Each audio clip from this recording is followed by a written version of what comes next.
Les trois messes basses, conte de Noël, Alphonse Daudet, chapitre 2. Drelinadin, drelinadin. C'est la messe de minuit qui commence. Dans la chapelle du château, une cathédrale en miniature, aux arceaux entrecroisés, aux boiseries de chêne montant jusqu'à hauteur des murs, les tapisseries ont été tendues, tous les cierges allumés. Et que de monde, et que de toilettes! Voici d'abord, assis dans les stalles sculptées qui entourent le chœur, le sire de trinquelage en habit de taffetas saumon, et près de lui tous les nobles seigneurs invités. En face, sur des prie-dieu garnis de velours, ont pris place la vieille marquise douairière dans sa robe de brocart couleur de feu et la jeune dame de trinquelage, coiffée d'une haute tour de dentelle gaufrée à la dernière mode de la cour de France. Plus bas, on voit, vêtu de noir avec de vastes perruques en pointe et des visages rasés, le bailli Thomas Arnoton et le tabellion maître Ambroise, deux notes graves parmi les soies voyantes et les damas brochées. Puis viennent les gras majordomes, les pages, les piqueurs, les intendants, dames barbes, toutes ces clés pendues sur le côté à un clavier d'argent fin. Au fond, sur les bancs, c'est le bas-office, les servantes, les métayers avec leurs familles, et enfin là-bas, tout contre la porte qui l'entr'ouvre et referme discrètement, messieurs les marmitons qui viennent entre deux sauces prendre un petit air de messe et apporter une odeur de réveillon dans l'église, tout en fête et tiède de tant de cierges allumés. Est-ce la vue de ces petites barrettes blanches qui donnent des distractions à l'officiant? Ne serait-ce pas plutôt la sonnette de Garrigou, cette enragée petite sonnette qui s'agite au pied de l'autel avec une précipitation infernale et semble dire tout le temps « Dépêchons-nous, dépêchons-nous, plus tôt nous aurons fini, plus tôt nous serons à table ». Le fait est que chaque fois qu'elle tinte, cette sonnette du diable, le chapelain oublie sa messe et ne pense plus qu'au réveillon. Il se figure les cuisiniers en rumeur, les fourneaux où brûle un feu de forge, la buée qui monte des couvercles entr'ouverts, et dans cette buée, deux dindes magnifiques, bourrées, tendues, marbrées de truffes. Ou bien encore, il voit passer des files de pages portant des plats enveloppés de vapeur tentante, et avec eux, il entre dans la grande salle déjà prête pour le festin. Oh délice! Voilà l'immense table toute chargée et flamboyante, les paons habillés de leurs plumes, les faisans écartant leurs ailes mordorées, les flacons couleur de rubis, les pyramides de fruits éclatant parmi les branches vertes, et ces merveilleux poissons dont parlait Garrigou. Ah bien oui, Garrigou, étalé sur un lit de fenouil, l'écaille nacrée comme s'il sortait de l'eau, avec un bouquet d'herbes odorantes dans leurs narines de monstres. Si vive est la vision de ces merveilles qu'il semble à Dom Balaguère que tous ces plats mirifiques sont servis devant lui sur les broderies de la nappe d'autel, et 2 ou 3 fois, au lieu de Dominus vobiscum, il se surprend à dire le Benedicite. À part ces légères méprises, le digne homme débite son office très consciencieusement, sans passer une ligne, sans omettre une génuflexion. Et tout marche assez bien jusqu'à la fin de la première messe.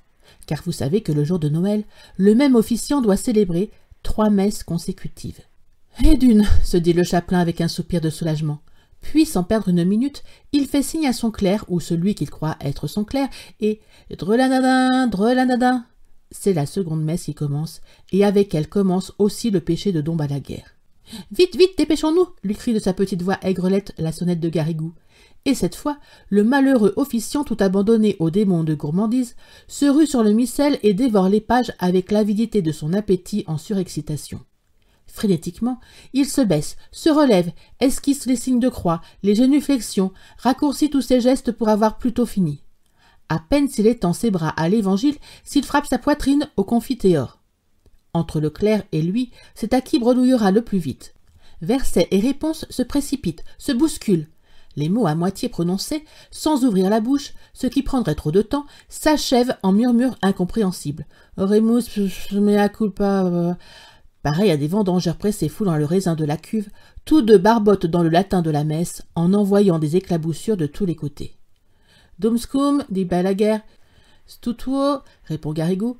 Et tout le temps la damnée petite sonnette est là qui tinte à leurs oreilles, comme ces grelots qu'on met aux chevaux de poste pour les faire galoper à la grande vitesse. Pensez que de ce train-là, une messe basse est vite expédiée. « Et de deux » dit le chapelain tout essoufflé. Puis, sans prendre le temps de respirer, rouge, suant, il dégringole les marches de l'autel et « Drelinadin, drelinadin » c'est la 3e messe qui commence.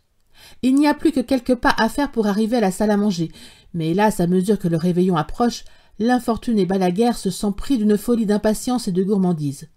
Sa vision s'accentue, les carpes dorées, les dindes rôties sont là, là, Il les touche. Il est... Oh Dieu! Les plats fument, les vins embaument, et secouant son grelot enragé, la petite sonnette lui crie. Vite, vite, encore plus vite! Mais comment pourrait-il aller plus vite? Ses lèvres remuent à peine. Il ne prononce plus les mots, à moins de tricher tout à fait le bon Dieu et de lui escamoter sa messe. Et c'est ce qu'il fait, le malheureux. De tentation en tentation, il commence par sauter un verset, puis deux, puis l'épître est trop longue, il ne la finit pas, effleure l'évangile, passe devant le credo sans entrer, saute le pater, salue de loin la préface et par bond et par élan se précipite ainsi dans la damnation éternelle, toujours suivi de l'infâme Garrigou, va des rétro Satanas, qui le seconde avec une merveilleuse entente, lui relève sa chasuble, tourne les feuillets deux par deux, bouscule les pupitres, renverse les burettes, et sans cesse secoue la petite sonnette de plus en plus fort, de plus en plus vite. Il faut voir la figure effarée que font tous les assistants. Obligés de suivre à la mimique du prêtre cette messe dont ils n'entendent pas un mot, les uns se lèvent quand les autres s'agenouillent, s'assiedent quand les autres sont debout, et toutes les phases de ce singulier office se confondent sur les bancs dans une foule d'attitudes diverses. L'étoile de Noël en route dans les chemins du ciel, là-bas vers la petite étable, pâlit d'épouvante en voyant cette confusion. « L'abbé va trop vite, on ne peut pas suivre !» murmure la vieille douairière en agitant sa coiffe avec égarement. Maître Arnoton, ses grandes lunettes d'acier sur le nez, cherche dans son paroissien où diantre on peut bien en être.